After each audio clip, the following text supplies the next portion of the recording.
And it's not just Donald Trump trying to put pressure on Angela Merkel over migration. Italy's new Prime Minister has told the German Chancellor European Union rules need to change.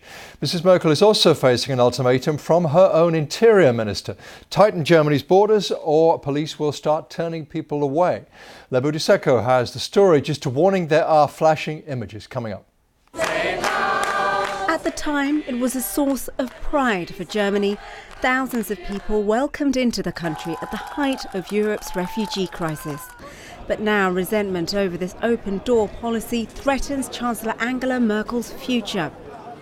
Her Interior Minister, Horst Seehofer, has given Mrs Merkel 2 weeks to speak to other EU countries and come up with a new plan.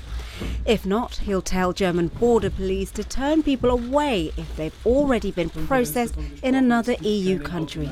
If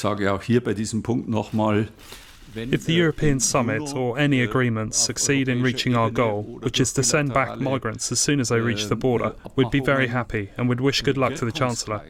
But if this doesn't succeed, we want to make it possible to send them back immediately at the border.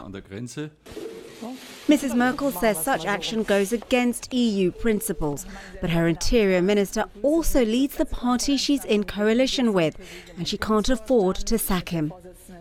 Und darüber hinaus, so haben wir heute festgelegt, liegt es im deutschen Interesse.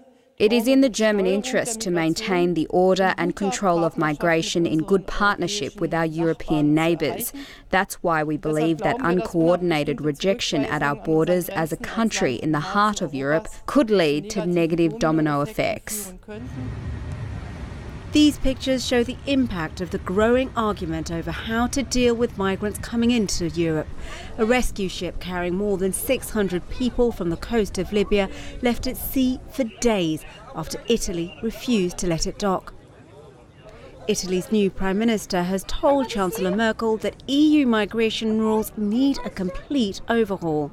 He says the current policy of processing asylum claims in the country where people first arrive cannot continue. But this is in direct conflict with the demands of Germany's Interior Minister. Mrs Merkel now has 2 weeks to see if she can balance the needs of her EU partners and those of her coalition ones. Lebo Diseko, BBC News.